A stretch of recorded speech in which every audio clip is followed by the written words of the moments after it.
अब भाई अगला जो चैप्टर है वो है ग्रेविटेशन। भाई ग्रेविटेशन अगर तू सोचे तो इतना आसान चैप्टर है कि तू उसका तू हर एक क्वेश्चन सोल्व कर सकता है। अपना काम क्या है, अगर एक क्वेश्चन आया ग्रेविटेशन से, 2 क्वेश्चन आए तो वो क्वेश्चन सही हो जाने चाहिए। तो क्यों फालतू के झमेले में पड़े कि भाई होलो स्फीयर, सॉलिड स्फीयर, इनके अंदर तो electric field, sorry gravitational field निकाले, ग्रेविटेशनल पोटेंशियल निकाले। तो ये समझ ले ग्रेविटेशनल पोटेंशियल क्या होता है, ग्रेविटेशनल फील्ड क्या होता है। बस ये याद करना पड़ेगा कि वैल्यू क्या होती है। ग्राफ पूछ सकता है तुझे, अगर वैल्यू याद है, फॉर्मूला याद है तो तू ग्राफ बना सकता है। तो ग्राफ वाले क्वेश्चन है वो तू आराम से कर सकता है। एक्सेलरेशन कैसे कैसे वेरी होता है तुझे अगर उसका फॉर्मूला याद है तो तू उनका रेशियो वगैरह कुछ भी बता सकता है। या अर्थ के रोटेशन के कारण क्या फर्क पड़ रहा है जी पे, और बेसिक क्वेश्चन तो तुझे आते ही है।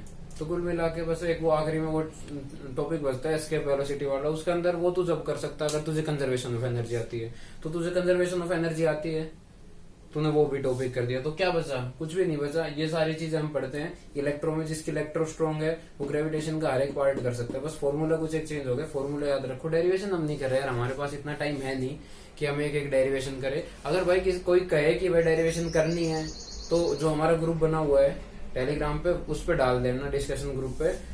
मैं इलेक्ट्रो जब कराऊंगा तो डेरिवेशन करा दूंगा। इलेक्ट्रो के अंदर बस के आ जाता है, जी की जगह एम की जगह एक चार्ज, दूसरे मास की जगह दूसरा चार्ज, बाकी सब कुछ सेम रहता है। तो इलेक्ट्रो में जो डेरिवेशन कराऊंगा, अगर तुम्हें चाहिए वो डेरिवेशन तो हर एक की करा दूंगा, कोई दिक्कत नहीं है, 5-10 जितनी भी है। बाकी अभी हम बेसिक समझ रहे थे कि कोई भी क्वेश्चन आए ना वो अटके नहीं हमारा, और या फिर क्वेश्चन पढ़े तो हमें ये ना लगे कि यार ये क्या ही पूछ रहा है, यही समझ में नहीं आ रहा। सबसे बड़ी दिक्कत तो यही आ जाती है कि हमें यही फील नहीं आती पूछ क्या रहा है। तो देख सबसे पहले शुरुआत करते हैं, force due to gravity. Gravitational force क्या होता है? कहानी सबको पता है, एप्पल गिरी तो न्यूटन ने सोचा कि नीचे क्यों आ रही है, तो उसने हिसाब लगाया कि अच्छा एक चीज है भाई, दो अगर, ये तो अर्थ की बात थी एप्पल वाले केस में, ये जनरल केस लेते हैं कि अगर 2 मास है, कोई भी पार्टिकल है उसका मास तो होगा ही, बिना मास तो कोई चीज एग्जिस्ट ही नहीं करती एनर्जी को छोड़ के, वो अलग बात है, छोड़ो। 2 मास है पास में रखे हैं तो क्या होगा, इन दोनों के बीच में अट्रैक्शन का फोर्स होगा, और ये जितना इसको खींचेगा वही उतना उसको खींचेगा, न्यूटन की तीसरी लॉ। तो मैं यहाँ पे खड़ा हूँ, सामने कैमरा है तो कैमरा मुझे खींच रहा है, पर मैं उसकी तरफ नहीं जा रहा। क्यों भाई? इतना कम मैग्नीट्यूड है कि मेरे कुछ फर्क ही नहीं पड़ रहा, ना कैमरा का फर्क पड़ रहा है, और ना कैमरा मेरी साइड आके चल देता। तो ग्रेविटी, ये फोर्स क्या है, इसकी वैल्यू होती है Gm1m2/r², और यहाँ पे ये है ग्रेविटेशनल कांस्टेंट, जिसकी वैल्यू होती है 6.67 × 10⁻11। और यूनिट की बात करें तो इस फॉर्मूला से तू निकाल ही सकता है। कैसे? ये तो न्यूटन हो गई, तो जी की क्या आएगी, न्यूटन, ऊपर गया मीटर स्क्वायर, और ये 2 मास आ गया नीचे, तो kg इनवर्स टू। ठीक है, तो ये मेरे पास कांस्टेंट की वैल्यू आ गई। ये आई कहां से? ये एक्सपेरिमेंट किया, 2 चार्ज पार्टिकल रखे, r दूरी पे रखे, फिर r/2 पे रख के देखे तो 4 टाइम हो गया था, 4 टाइम फोर्स हो गई। तो एक्सपेरिमेंट करके देखा तो इन्होंने ये निकाल दिया। अब इनके ऊपर बच्चों जैसे क्वेश्चन पूछते हैं कि मान ले पहले m1 मास था, m2 मास था, r दूरी थी, तो फोर्स पहले f थी, दोनों मास को अगर बढ़ा दिया जाए तो दोनों मास को बढ़ा दिया, 2 दुगने कर दिए, 2 और 2 4, तो 4 गुना फोर्स हो जाएगा, 4f आंसर आ जाएगा। इसमें क्या ही बताना। ऐसे इलेक्ट्रॉन आते हैं तो शुरू के तो बड़े आसान है। एक दूसरे क्या पूछेंगे, चार ही पार्टिकल रखे हैं, एक के ऊपर फोर्स पूछा, इसके ऊपर सारे फोर्स बता दे, m1 किधर लगाएगा, इसको खींचेगा, m4 भी खींचेगा, m3 भी खींचेगा, तीनों क्या वेक्टर हैं, इसका और इसका रिजल्टेंट निकाल। अगर वैल्यू वगैरह सेम है और बिल्कुल बीचों बीच आए तो ये इन दोनों का रिजल्टेंट इधर ही आएगा और इसके साथ ऐड हो जाएगा, तो क्या निकाल देगा, एफ नेट। तो इसके लिए तुझे क्या आना चाहिए, बस वेक्टर आना चाहिए, तो हर एक क्वेश्चन निकाल सकता है। इस टाइप के क्वेश्चन भी मैं कर सकता हूँ, मुझे फॉर्मूला भी पता चल गया। अब एक बात बेसिक लेके चलते हैं ग्रेविटेशन का। तो देख, सन है, अर्थ भाई घूम रही है। अभी हम क्या मान के चलते हैं कि अर्थ जो है ना, बिल्कुल क्या है, स्फीयर है, और सारे रिजल्ट निकाल देते हैं।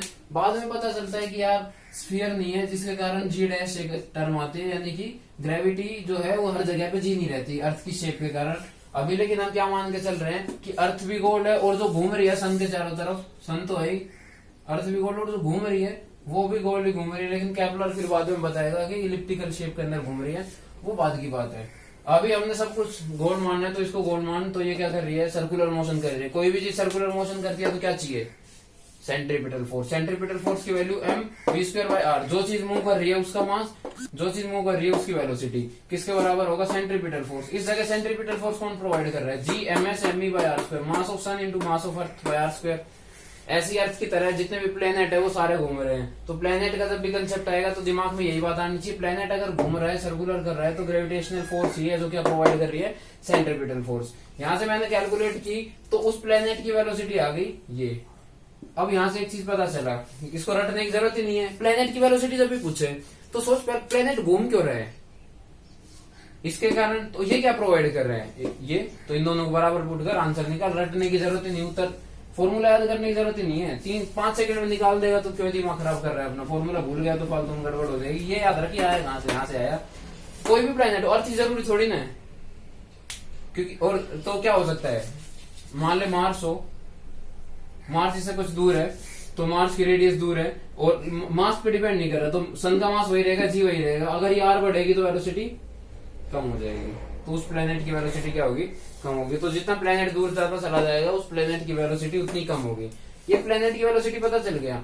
अब देख टाइम पीरियड क्या होता है, 2 pi by omega, circular motion ही तो हो रहा है, तो सन के अराउंड ये कितना टाइम लगाएगा एक चक्कर करने में, तो एक चक्कर मतलब 2 pi theta time, theta by omega. Omega को मैं क्या लिख सकता हूँ सर्कुलर मोशन में, वी बाय आर, वी तूने निकाल ही दिया, वी यहाँ पे पुट करके देखा तो टाइम की वैल्यू ये आई, तूने स्क्वायर कर दिया। क्यों स्क्वायर किया, क्योंकि तुझे रिलेशन चाहिए था टी और आर का, तो तूने पाया कि T square is directly proportional to R cube. कोई प्लेनेट हो T square directly proportional to R cube. अब इस ये चीज मैंने अलग से थोड़ी ना कोई डेराइव की है, मैं तो निकालने चला था उस प्लेनेट के बारे में, किसी भी प्लेनेट के बारे में मैं संपूर्ण ज्ञान लेने चला था। तो भाई मैंने सबसे पहले देखा प्लेनेट घूम रहा है, घूम क्यों रहा है, फिर मैंने पाया कि भाई ग्रेविटेशनल फोर्स है, तो मैंने ग्रेविटेशनल फोर्स को उसके सेंट्रीपिटल फोर्स के बराबर पुट कर दिया। यहां से मेरे पास आ गई उस प्लेनेट की वेलोसिटी। अब मेरे दिमाग में यार प्लेनेट घूम रहा है, उसकी वेलोसिटी भी, उसका टाइम पीरियड निकाल के देख लेता हूँ, 2 पाई बाय ओमेगा। ओमेगा तो है नहीं मेरे पास, अरे हाँ वी तो है, तो ओमेगा को वी बाय आर रख दिया, तो मेरे पास रिलेशन आ गया टी का और आर का, क्या है, T square is directly proportional to R cube. इसको ही केपलर की थर्ड लॉ बोल देते हैं। केपलर ने अपनी तीसरी लॉ में यही बात बताई थी, तो केपलर की थर्ड लॉ ही पढ़ ली हमने एक तरीके से। तो प्लेनेट का ज्ञान लेने चला मैं, तो मैं प्लेनेट की वेलोसिटी निकाल सकता हूं और मैं ये कर सकता हूं। एक बात अर्थ की बात करूं, G mass of earth into mass of sun by R square, ये क्या है, किसी भी प्लेनेट का ऊपर फोर्स लग रहा है, सन ने लगाया, तो उस प्लेनेट मल्टीप्लाई बाय उसके सरफेस के ऊपर एक्सेलरेशन, उसके बराबर ही होगा ये फोर्स, मास इंटू एक्सेलरेशन। तो एम ई से एम ई कैंसिल हो गया, तो एक्सेलरेशन ड्यू टू ग्रेविटी कितनी आई, G M S by R square. तो ये आ गई एक्सेलरेशन ड्यू टू ग्रेविटी। इसकी जब तू वैल्यू निकालेगा तो इसकी वैल्यू कितनी आएगी, 9.8 जो तू करता आ रहा है। तो कई बार आसान चीज करने के लिए हम इसको क्या मान लेते हैं, 10 मान लेते हैं, ठीक है। तो मेरे पास क्या आ गई, एक्सेलरेशन ड्यू टू ग्रेविटी भी आ गई। अरे सॉरी भाई सॉरी, अगर एक्सेलरेशन ड्यू टू ग्रेविटी की बात अगर आए ना कहीं भी, तो देख एक्सेलरेशन ड्यू टू ग्रेविटी में सन का तो कोई रोल है ही नहीं, अर्थ का सरफेस है, मैं यहाँ पे खड़ा हूं, ठीक है, अर्थ मेरी तरफ कितना फोर्स लगा रही है, m इंटू जी, मेरा मास मल्टीप्लाई हुआ एक्सेलरेशन ड्यू टू ग्रेविटी। ये क्या है, मेरे और अर्थ के बीच में फोर्स, लेकिन ये किसके बराबर होना चाहिए, जी अर्थ का मास और मेरा mass divided by R square, centre से सरफेस तक की दूरी, तो रेडियस ऑफ अर्थ, तो m से m कैंसिल हो गया। तो ग्रेविटी किसी भी प्लेनेट की किसके बराबर होती है, G mass of that planet by R square. तो ग्रेविटी डिपेंड करती है उस प्लेनेट के मास पे, क्या वेलोसिटी डिपेंड करती है, नहीं भाई, वेलोसिटी डिपेंड करती है सन के मास पे। तो ये चीज याद रखियो। अब मुझे मेरे पास क्या आ गया, किसी भी प्लेनेट का ग्रेविटी पे, तो मैंने एक प्लेनेट की स्टडी करी, तो प्लेनेट की मेरे पास वेलोसिटी आई, प्लेनेट की मेरे पास टाइम और आर का रिलेशन आया। कैसे आया, किसी भी प्लेनेट को सेंट्रीपिटल फोर्स ये फोर्स प्रोवाइड कर रही थी, फिर उस प्लेनेट का मैं सरफेस पे गया तो मैंने देखा मेरा मास तो mg होता है, तो G M E into M by R square, earth के केस के अंदर तो acceleration due to gravity of any planet directly proportional होता है उसके मास के बाय आर स्क्वायर के। अब कुछ भी पूछ सकता है, कहते कि एक नया प्लेनेट बना दिया, जितना अर्थ का मास था उससे डबल मास है उसका, तो 2m, और रेडियस है उसकी आधी है, तो 2m इंटू आर बाई 2 का स्क्वायर इंटू 4, तो उसका एक्सेलरेशन ड्यू टू ग्रेविटी क्या होगा 8g। अपने यहाँ पे g क्या होता है 10, तो 10 इंटू 8 आ गया 80। वहां पे क्या होगा g की वैल्यू, वहां पे g की वैल्यू 80 होगी। तो कोई नई बात नहीं है, इस फॉर्मूला को भी याद करने की क्या जरूरत है, मुझे पता होना चाहिए एक्सेलरेशन ड्यू टू ग्रेविटी है क्या। वो एक्सेलरेशन जो किसी भी ऑब्जेक्ट के अंदर होगा, किसके कारण, अर्थ और उस ऑब्जेक्ट के बीच में अट्रैक्शन के कारण। अट्रैक्शन किसके बीच में, अर्थ और उस ऑब्जेक्ट के बीच में, तो फोर्स अर्थ और उस ऑब्जेक्ट के बीच में किसके बराबर होता है, mg के बराबर। m से m कैंसिल हो गया, तो मैं उस प्लेनेट की g भी बता सकता हूँ। तो एक तरीके से मैंने एक प्लेनेट की पूरी स्टडी कर ली। अर्थ की बात आएगी तो अर्थ का मास रखेंगे, सन का मास रखेंगे, अर्थ का टाइम पीरियड पता लगाएंगे, अर्थ की वेलोसिटी पता लगा सकते हैं, अर्थ की g पता लगा सकते हैं। अब आता है gravitational potential energy. Gravitational potential energy क्या होती है,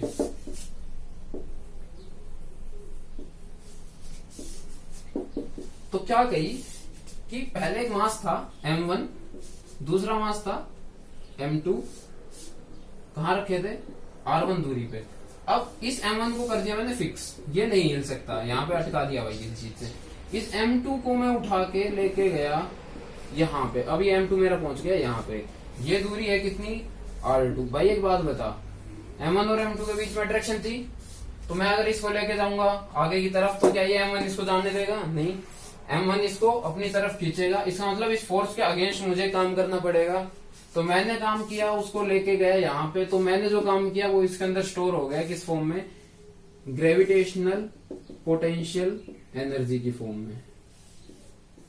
उसकी वैल्यू क्या होगी, तो फोर्स इंटू डिस्प्लेसमेंट होता है, लेकिन देख यहाँ फोर्स था क्या g m1m2 bye R square, यहाँ क्या होगा g1m2 बाय कुछ और चेंज हो गया, हर पॉइंट पे आर चेंज हो रहा है तो फोर्स चेंज हो रही है, फोर्स चेंज हो रही है तो फोर्स इंटू डिस्प्लेसमेंट, ये चेंज हो रहा है लगातार, तो वर्क भी लगातार चेंज हो रहा है। ऐसे केसेस में हम क्या करते हैं, इंटीग्रेशन। तो मैंने क्या माना, मैंने माना इसको मैं उठा के आर दूरी तक लेके आ चुका हूं, इसको उठा के आर दूरी तक लेके आ चुका हूं, और जब इसको डी आर से मैंने सरकाया, इसको इस साइड शिफ्ट किया, इसको मान लिया डी आर, तो इतनी सी दूरी में जो मैंने वर्क किया वो देखते हैं। तो ये दूरी इतनी कम है कि फोर्स को लगभग मैं कांस्टेंट मान सकता हूं, तो एफ डॉट ds होगा क्या, मेरा वर्क, ठीक है। और वर्क एक्चुअली मैं इसको कांस्टेंट वेलोसिटी से लेके जा रहा हूं, तो एक तरीके से ये क्या हो गया, जितना वर्क किसने किया, ग्रेविटेशनल फोर्स ने किया, उसका अपोजिट मैंने उतना ही फोर्स किया। और ग्रेविटेशनल फोर्स एक कैसा फोर्स है, conservative force. Work done by conservative force क्या होता है, माइनस डेल्टा यू। अच्छा, तो मैं ये क्या निकाल रहा हूँ, work done by conservative force, लेकिन मेरे हिसाब से एफ डॉट ds होना चाहिए, तो ये किसके बराबर होगी, एफ आर दूरी पे कितना होगा, g m1 m2 by R square into D R, ठीक है। इसको मैंने सोल्व किया, r की लिमिट क्या हो सकती है, r1 से r2, तो work done by conservative force आया मेरे पास, ये कितना आया, minus g m1 m2 bye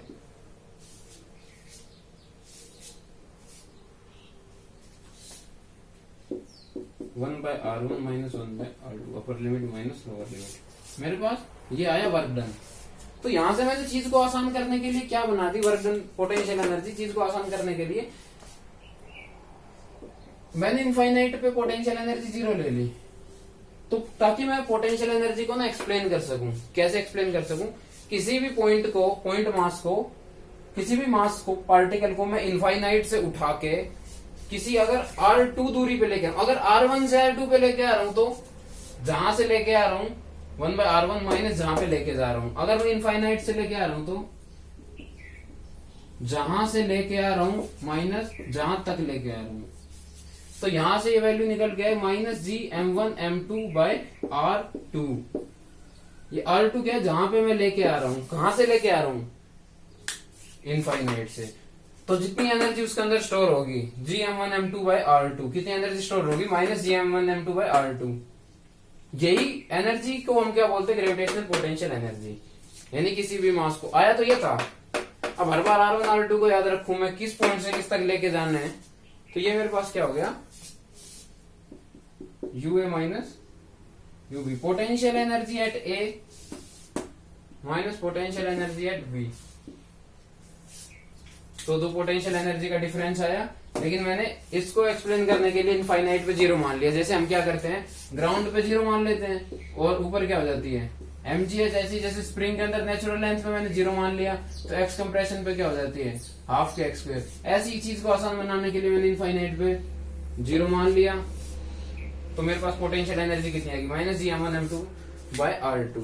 तो ये मेरे पास क्या आएगी पोटेंशियल एनर्जी। यानी कि मैं किसी भी मास पार्टिकल को इनफाइनाइट से अगर किसी ए पॉइंट पे लेके आता हूं, यहां पे मास m है, कैपिटल M, इससे r दूरी पे ये मेरे पास छोटा सा m था, स्मॉल m, इसको मैं इनफाइनाइट से उठा के लाया और मैंने यहां पे रख दिया लाके। तो इस जगह पे इसकी पोटेंशियल एनर्जी कितनी होगी, -gmm/r। ये फायदा हो गया इनफाइनाइट मानने का, क्योंकि इनफाइनाइट पे तो जीरो है, फाइनली कितनी है इतनी, तो -gmm/r है फाइनली। ये कंसेप्ट है पोटेंशियल एनर्जी का। पोटेंशियल एनर्जी आ गई तो क्या आ जाएगा, पोटेंशियल आ गया। पोटेंशियल का मतलब क्या हो गया, हाँ अब पॉइंट मास को लेके आ रहा है। पॉइंट मास मतलब 1 यूनिट जिसका मास है ना उसको। तो जैसे G M small m by r था तो पर यूनिट मास हो गया अब -gm/r। ये क्या हो गई पोटेंशियल। जैसे पोटेंशियल एनर्जी होती है, मान ले हम जब वो पढ़ते इलेक्ट्रोस्टैटिक पढ़ेंगे उससे रिलेट करेंगे। पोटेंशियल एनर्जी होती है -k/q1q2/r, लेकिन किसी r दूरी पे q चार्ज के पोटेंशियल कितना जनरेट करता है, k/q/r। क्यों, क्योंकि वो तो मैंने क्या मान लिया, पॉइंट चार्ज मान लिया। तो चीजों को एक्सप्लेन ऐसे किया गया। अब है भाई पोटेंशियल का मतलब कि जब मैं एक पॉइंट मास को लेके आ रहा हूं तो होना तो क्या चाहिए, पोटेंशियल एनर्जी तो होनी चाहिए gmm/r। लेकिन अब इस m की वैल्यू है ही एक, तो जब m की वैल्यू एक होगी तो उस टाइम जो पोटेंशियल एनर्जी होगी उसको मैं पोटेंशियल बोलता हूं। तो उसकी वैल्यू क्या हो जाएगी, -gm/r। तो देख लेते अब जो चीज हमने पढ़ी उसका पोटेंशियल और पोटेंशियल एनर्जी का मतलब। देख सीधी बात है, दिमाग में क्या आना चाहिए, दो चार्ज पार्टिकल है, एक m एक स्मॉल m, ठीक है। अब क्या पूछ सकते हैं, इन दोनों के बीच में फोर्स पूछेगा तो gmm/r²। ये चीज मुझे पता है, फील आती है। अब मेरे से ये कहे कि इन दोनों के बीच में पोटेंशियल एनर्जी कितनी होगी, तो पोटेंशियल एनर्जी एक्चुअली में क्या होती है, पोटेंशियल एनर्जी यूं नहीं होती कि इन दोनों के बीच में हुआ क्या, पहले इनफाइनाइट से इस चार्ज को उठा के यहाँ लेके आया मैं, तब यहाँ पे पोटेंशियल एनर्जी कुछ नहीं थी, तो ये चार्ज आके रखा गया। अब क्या हुआ, स्मॉल m को मैं इनफाइनाइट से उठा के यहाँ लेके आ रहा हूँ, तो पोटेंशियल एनर्जी कितनी थी, -gmm/r। तो ये क्या होगी, पोटेंशियल एनर्जी सिस्टम को क्रिएट करने में। मान ले कुछ नहीं था पहले, अब खाली पड़ा था, मेरे से किसी ने कही ये दोनों मास लेके आने, पहले मैं कैपिटल M को उठा के लाया, कैपिटल M को जब यहाँ पे उठा के लाया कुछ नहीं था, यहाँ पे मैंने लाके रख दिया, कोई दिक्कत नहीं है। अब जो स्मॉल m को उठा के यहाँ पे लेके आ रहा हूँ तो स्मॉल m की एनर्जी पहले तो थी यहाँ पे 0, पर इस मास के कारण यहाँ पे इस स्मॉल m की पोटेंशियल एनर्जी होगी -gmm/r। तो यही तो है पोटेंशियल एनर्जी में चेंज। तो यही क्या होगी, इस सिस्टम की पोटेंशियल एनर्जी। तो इस सिस्टम को अगर मुझे बर्बाद करना है तो इतनी एनर्जी मुझे देनी पड़ेगी इस सिस्टम को, इतनी एनर्जी से मुझे इसको खींचना पड़ेगा, तब ये सिस्टम अलग हो पाएगा। माइनस का मतलब है ये बंधा हुआ है। बंधा हुआ क्यों है, क्योंकि पहले तो ये मास m रखा गया यहाँ पे नॉर्मल आके, जब इस -m को मैं लेके आया और मैंने इसको यहाँ पे रखा तो इसके पास एनर्जी इतनी है। ये नेगेटिव साइन दिखा रहा है कि इस कैपिटल M के कारण ये -m अट्रैक्शन में है, तो इसको अलग करने के लिए एनर्जी देनी पड़ेगी। कितनी एनर्जी दें, जितनी एनर्जी इनके पास है। तो एक सिस्टम के पास कितनी एनर्जी है, इतनी एनर्जी। अब समझते पोटेंशियल को। पोटेंशियल क्या हो गया, और अच्छे से फील आएगी। देख पहले यहाँ कुछ नहीं था, खाली पड़ा था, मेरे से किसी ने कही यहाँ पे एक मास m लेके आना है, मैंने कहा कोई दिक्कत ही नहीं, इनफाइनाइट से उठा के लाऊंगा और यहाँ रख दूंगा, और यहाँ रखने में कोई दिक्कत नहीं है क्योंकि ना कोई अट्रैक्शन करने वाला ना कोई अपोज करने वाला, कोई और चार्ज पार्टिकल है नहीं। अब मैंने क्या किया, अगर स्मॉल m को लेके आता हूं तो सिस्टम की एनर्जी कितनी हो जाती है, -gmm/r, अगर ये r दूरी पे है तो। लेकिन अगर मेरे से कोई ये कह दे कि एक पॉइंट मास को लेके आ, 1 यूनिट जिसके ऊपर मास है, तो उसको अगर मैं लेके आता हूं तो कितना पोटेंशियल होगा, gm×1/r। पोटेंशियल एनर्जी कितनी होगी उस टाइम पे, इतनी। तो जो ये पोटेंशियल एनर्जी है इसी को पोटेंशियल बोल दिया गया। तो जब किसी यूनिट मास को जब उठा के इनफाइनाइट से इस पॉइंट पे लेके आते हैं, r पॉइंट दूरी कैपिटल M से, तो उस टाइम पे जो पोटेंशियल एनर्जी है ना, पोटेंशियल एनर्जी तो क्या होगी, G M M by R, पर यहाँ पे एम की जगह पे क्या आ गया अपन, तो सिर्फ बचा के minus G M by R, इसी टर्म को नाम दे दिया पोटेंशियल। है तो ये पोटेंशियल एनर्जी ही, बट जो चार्ज जो मास तुम लेके आए हो ना वो पॉइंट मास है, इसलिए पोटेंशियल की ये फील आनी चाहिए। पोटेंशियल एनर्जी कैसे बनी, पहले एक मास को लेके आए, कोई दिक्कत नहीं थी, छोटे मास को लेके आए तो उन दोनों के बीच में एनर्जी आई minus G M M by R. बाद में एक यूनिट मास को लेके आए, अब भी एनर्जी तो आई तो ये एनर्जी है, बस इसको नाम दे दिया पोटेंशियल। ठीक है भाई, तो मैं पोटेंशियल निकाल सकता हूँ। तो पोटेंशियल ना अलग अलग जगह पे पूछता है, मैंने तुम्हें पोटेंशियल की फील्ड दिला दी, पोटेंशियल एनर्जी क्या होती है उस चीज की फील्ड दिला दी। नेगेटिव का मतलब क्या है, अट्रैक्शन में है, सिस्टम की पोटेंशियल एनर्जी है ये। 3 मास होते तो इन दोनों के बीच में कुछ होता, इन दोनों के बीच में कुछ होता और इन दोनों के बीच में कुछ होता। पोटेंशियल एनर्जी है, डायरेक्ट ऐड कर, स्केलर क्वांटिटी है। ठीक है भाई, टोटल एनर्जी सिस्टम की आ जाती, मान ले आ गई माइनस 30 जूल। माइनस 30 जूल का मतलब है सिस्टम को 30 जूल एनर्जी देनी पड़ेगी इसको अलग करने के लिए। इस माइनस 30 जूल एनर्जी रिलीज करने के बाद ये सिस्टम बना है, स्टेबल सिस्टम है, अट्रैक्शन हो रहा है पूरा तगड़ा बढ़िया मस्त। इसको तोड़ने के लिए प्लस 30 जूल एनर्जी देनी पड़ेगी, ताकि इनकी टोटल एनर्जी फिर कितनी हो जाए, 0। किसी भी मास की 0 एनर्जी हमने कब मानी थी, इनफाइनाइट पे, यानी इन तीनों के बीच में को इनफाइनाइट पे ले जाने के लिए 30 जूल एनर्जी देनी पड़ेगी। इनफाइनाइट मतलब कोई अट्रैक्शन नहीं, कोई अट्रैक्शन नहीं मतलब एनर्जी 0। तो इस माइनस का मतलब ये है कि ये बाउंड सिस्टम है एक तरीके से। अच्छा भाई, तो मेरे पास फील आती है। अब पोटेंशियल अलग अलग जगह पे पूछ सकता है, रिंग ली, रिंग के एक्सिस पे पूछ दी, स्फीयर लिया, होलोस्फीयर के बीच सेंटर पे, होलोस्फीयर के अंदर इस जगह पे, होलोस्फीयर के सरफेस पे, होलोस्फीयर के बाहर, सॉलिड स्फीयर के सेंटर पे, सॉलिड स्फीयर के यहाँ, सॉलिड स्फीयर के यहाँ, सॉलिड स्फीयर के बाहर। तो वो यार फॉर्मूले तुम देखो, उनके हिसाब से ग्राफ बनते, वो तुम ग्राफ बनना, वो मैं तुम्हें नहीं करा रहा, टाइम लगेगा फालतू का। हमें तो क्या करना है, क्वेश्चन सोल्व करने हैं। फॉर्मूले याद करो, एक बार डेरिवेशन देख लो और हर एक क्वेश्चन सोल्व होगा। अब आता है ग्रेविटेशनल फील्ड। ग्रेविटेशनल फील्ड समझ में आता है अगर हम इलेक्ट्रिक फील्ड समझते हैं तो। मैं इलेक्ट्रिक फील्ड की हेल्प से बता देता हूँ ग्रेविटेशनल फील्ड का कि क्या जुगाड़ क्या है एक्चुअली में। वही चीज करते हैं, पहले खाली पड़ा है, हमेशा ये सोचा करो पहले खाली पड़ा है, कोई सिस्टम क्रिएट करना है तो मेरे से पहले कहा कैपिटल एम मास को उठा के यहाँ लेके आ, तो यहाँ क्या था, सन्नाटा, कुछ नहीं था। मैं एम को उठा के यहाँ ले आया, मेरा घंटा कुछ नहीं हुआ, ना मुझे एनर्जी लगानी पड़ी, ना मुझे कोई खास वर्क करना पड़ा, मैं इस एम को लेके यहाँ आ गया। अब मेरे से कही किसी ने स्मॉल एम को लेके हो रहा, अब स्मॉल एम को लेके आने लगा मैं, और कंडीशन क्या होती है कि मुझे कांस्टेंट वेलोसिटी से लेके आना है ताकि एक्सेलरेशन 0 हो और मेरे द्वारा कोई वर्क डन ना हो, वर्क डन एक्सटर्नल ना हो, तभी तो हम वर्क डन कंजर्वेटिव को माइनस डेल्टा यू के इक्वल पुट कर सकते हैं ना। तो डेल्टा यू मतलब change in potential energy, initially कितनी थी, इनफाइनाइट पे 0, यहाँ कितनी हो जाएगी potential energy, minus G m1 m2 by R. तो फाइनल माइनस इनिशियल और माइनस, इसका मतलब क्या हो गया, G m1 m2 by R, ये वैल्यू किसकी होगी, work done by conservative force. समझ में भी आता है, क्योंकि work done by conservative force, conservative force कौन सा लग रहा है, अट्रैक्शन का फोर्स, स्मॉल एम और एम के बीच में इस डायरेक्शन लगे और डिस्प्लेसमेंट भी इधर हो रही है, तो work done by conservative force positive आना चाहिए था, पॉजिटिव आ रहा है। ये चीज मेरे हिसाब से नहीं आई समझ में, फिर से बताता हूँ देख। पहले तुम ग्रेविटेशनल फील्ड समझ, ग्रेविटेशनल फील्ड क्या है। एम मास को मैं यहाँ लेके आया तो मुझे कोई खास फर्क पड़ा नहीं, जब इस स्मॉल एम को मैं यहाँ लेके आया और कहां पे, इस आर दूरी पे, तो इस स्मॉल एम के अंदर पोटेंशियल कितनी आ गई, फॉर्मूला तुझने रट रखा है, G m1 small M, G M M, G capital M small M by R, ये क्या आ गई, पोटेंशियल एनर्जी।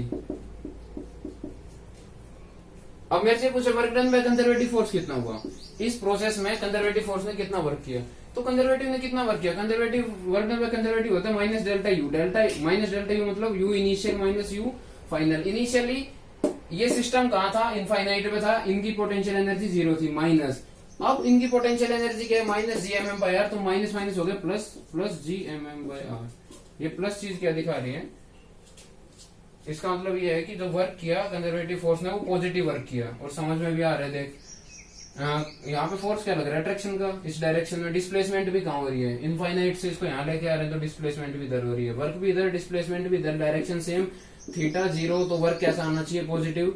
वर्क आ रहा है ना पॉजिटिव, इसका मतलब जो हम कर रहे हैं वो सही कर रहे हैं। ठीक है, कंफर्म भी हो गया। उसके बाद पोटेंशियल एनर्जी समझ में आती है। अब पोटेंशियल को भी अगर इससे ही समझना है तो क्या करेंगे, यूनिट मास लेके आएगा तो इसकी जगह पे क्या आ जाएगा, 1 है तो ये पोटेंशियल एनर्जी, लेकिन यहाँ पे मास 1 हो गया तो इसी को ही नाम क्या दे दिया, पोटेंशियल। ठीक है, तो पोटेंशियल और पोटेंशियल एनर्जी की फील्ड आ गई। फील्ड की फील्ड लेते हैं, क्या जुगाड़ है। तो पहले ये मास कैपिटल एम यहाँ लेके आए, कोई दिक्कत नहीं थी। स्मॉल एम मास जैसे यहाँ लेके आए, इसके अंदर इसके ऊपर एक अट्रैक्शन की फोर्स लगने लगी, Gmm/r²। तो फील्ड को पता है क्या कहने लगे, फील्ड को कैसे एक्सप्लेन किया, फील्ड को एक्सप्लेन किया कि कैपिटल एम जब यहाँ आया ना तो इसने अपने चारों तरफ एक फील्ड बना ली जिसको हम बोलते हैं ग्रेविटेशनल फील्ड, और उस फील्ड के कारण इसके आसपास जो भी मास आया ना उसके ऊपर ये फोर्स लगाएगा। अगर ये फील्ड नहीं बनेगी तो फोर्स नहीं लगेगा। तो कोई भी मास है, मैं हूं, मैंने अपने चारों तरफ एक फील्ड बना रखी है, उस फील्ड के अंदर जो भी मास आएगा मैं उसको अट्रैक्ट करूंगा। और क्या चीज दी गई कि फील्ड बना ली कुछ x field, field multiply by mass करूंगा ना तो आएगा फोर्स,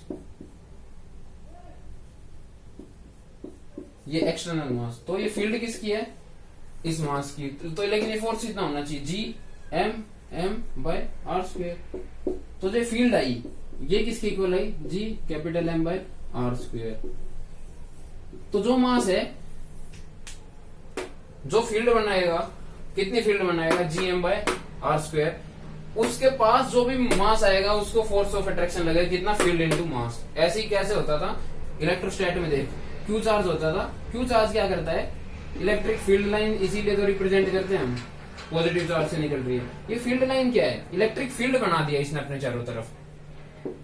उस इलेक्ट्रिक फील्ड के अंदर कोई भी चार्ज पार्टिकल आ गया ना, जैसे Q, तो इस Q के ऊपर फोर्स किस डायरेक्शन में लगेगा, इस साइड, और कितना मैग्नीट्यूड, Q इंटू ई। ये Q तो क्या है, जिसके ऊपर फोर्स लग रहा है उसके ऊपर charge multiply by electric field, जिस चार्ज के कारण इलेक्ट्रिक फील्ड बना, इस चार्ज के कारण इलेक्ट्रिक फील्ड बना, तो ये होता है Q इंटू ई। ऐसे यहां पे क्या है, इस मास ने क्या कर लिया, एक ग्रेविटेशनल फील्ड बना लिया। ये चार्ज तो समझ में आता है, अब मास और समझ। इस मास ने क्या कर लिया, अपने चारों तरफ एक मैग्नेटिक फील्ड बना लिया, और बड़ा बना लिया, मतलब चल इतना बड़ा बना लिया, इतनी बड़ी दूरी में। फील्ड किसने बनाया, इस मास ने, उसकी वैल्यू क्या है, Gm/r²। इस मास के ऊपर फोर्स किधर लगेगा, इधर, जिसके ऊपर फोर्स लगा वो मास मल्टीप्लाई बाय जिसने फील्ड बनाया, इस जगह पे फील्ड किसके कारण था, इसके कारण, मल्टीप्लाई बाय ई, ये होगा क्या, फोर्स। तो इलेक्ट्रिक फील्ड की वैल्यू क्या आ गई, फोर्स बाय मास। फोर्स क्या था, Gmm/r² divided by mass, divided by mass किया तो ये कैंसिल हो गया, तो फील्ड की वैल्यू आ गई Gm/r²। तो ये है ग्रेविटेशनल फील्ड। तो फील्ड समझ है क्या, फील्ड थी कुछ नहीं, अब तक हम पढ़ते आ रहे थे दो मास के बीच में अट्रैक्शन है। अब उन्होंने ये बता दिया अट्रैक्शन क्यों है, क्योंकि उनमें से एक मास ने फील्ड बनाई, इस फील्ड ने दूसरे मास को अट्रैक्ट किया, तो इसने जो फील्ड बनाई उसकी वैल्यू क्या होगी, G इंटू इसका मास बाय r²। और जब इसके ऊपर वो फोर्स लगी तो उस फील्ड के कारण फोर्स क्या होगी, इसके कारण फील्ड मल्टीप्लाई बाय इसका मास, और ऐसी फील्ड ये बनाएगा तो इसकी फील्ड मल्टीप्लाई बाय इसका मास। तो ये फील्ड को एक्सप्लेन किया। तो पोटेंशियल एनर्जी को एक्सप्लेन किया, पोटेंशियल को एक्सप्लेन किया। किसी सिस्टम की पोटेंशियल एनर्जी -20 जूल का मतलब क्या हो गया, पहले वो सिस्टम था ही नहीं, जब उसको बनाया गया तो 20 जूल एनर्जी मैंने दी है। अब उसको अगर अलग करना हो तो 20 जूल एनर्जी फिर से देनी पड़ेगी, 20 जूल एनर्जी उसको देनी पड़ेगी तोड़ने के लिए। तो 20 जूल का मतलब ये है। पोटेंशियल का मतलब, किसी जगह पोटेंशियल का मतलब अगर 10 वोल्ट है, पोटेंशियल का मतलब 10 वोल्ट है। चार्ज की बात कर लेते हैं, चार्ज से अच्छा समझ में आएगा। मान ली इस पॉइंट पे पोटेंशियल कितना है, 10 वोल्ट।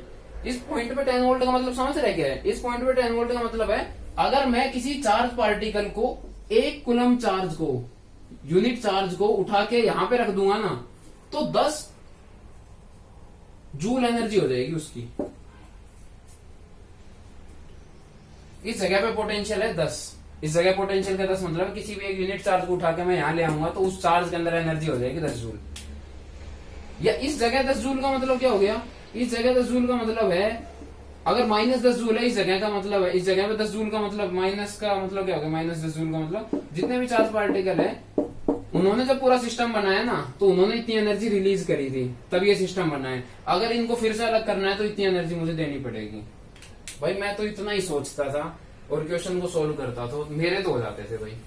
तुम्हारे ना हो तो फिर से पूछ लियो भाई ग्रुप में। तो यही है। अब ऐसे इलेक्ट्रिक फील्ड भी अलग अलग जगह अलग अलग वैल्यू, कहीं एक्सिस पे, कहीं सॉलिड स्फीयर के अंदर, सरफेस पे, ये तो ये थोड़ा याद करना मुश्किल हो जाता है, कंफ्यूज हो जाते हैं। पर उसके अंदर यार मैं क्या कर सकता हूँ, बार बार प्रैक्टिस करो, चीजें याद हो जाएंगी। और एक बार अगर ये पता चल गया कि हाँ भाई सॉलिड स्फीयर के सरफेस पे जो होती है वो ये होती है, यहाँ का क्या होती है, यहाँ क्या होती है, तो क्या है, तू ग्राफ भी बना सकता है। ग्राफ किसके बीच में, ई के बीच में और आर के बीच में, आर के बीच में। तो एक टाइम ऐसा आएगा आर की वैल्यू कैपिटल आर के बराबर हो जाएगी, तो वो तुझे ग्राफ देखना पड़ेगा, अलग अलग ज्योमेट्री के लिए अलग अलग बनेगा। जैसे कई केस में ऐसा होगा अंदर इलेक्ट्रिक फील्ड होगा ही नहीं, तो अंदर इलेक्ट्रिक फील्ड नहीं होगा तो यहाँ तक तो जीरो चलेगी। उसके बाद इलेक्ट्रिक फील्ड क्या होगा, डायरेक्टली प्रोपोर्शनल होगा, इनवर्सली प्रोपोर्शनल होगा आर स्क्वायर के, तो वो चीज जैसे भी बढ़ेगी, मतलब जो कुछ भी होगा उसके बाद फिर एकदम हाँ ये ग्राफ बन जाएगा उसका। यानी अंदर जीरो, जैसी आर पे आया तो वैल्यू ये होगी, और यहाँ पे होने के बाद जैसे बाहर चलेंगे तो इनवर्सली है, तो इनवर्स का ग्राफ बन जाएगा। तो ये ग्राफ बन जाता है। अलग अलग ज्योमेट्री का अलग अलग ग्राफ बनता है। ग्राफ बना, क्वेश्चन सोल्व कर। पोटेंशियल की फील आनी चाहिए। पोटेंशियल का मतलब क्या है, यानी कि उस जगह पे किसी चार्ज पार्टिकल को लेके आऊंगा यूनिट चार्ज को, तो उतनी उसकी पोटेंशियल एनर्जी हो जाएगी। अच्छा भाई, दो सिस्टम की पोटेंशियल एनर्जी का मतलब, दो सिस्टम की पोटेंशियल एनर्जी का मतलब है उन दोनों को इनफाइनाइट से उठा के यहाँ तक लाने में जितना वर्क हुआ है, या उन्होंने जितनी एनर्जी रिलीज करी है वो उनका पोटेंशियल एनर्जी है। उनको अलग करने के लिए मुझे उतनी एनर्जी देनी पड़ेगी। और नेगेटिव का मतलब है बाउंडेशन, यानी कि तुझे वो एनर्जी देनी पड़ेगी।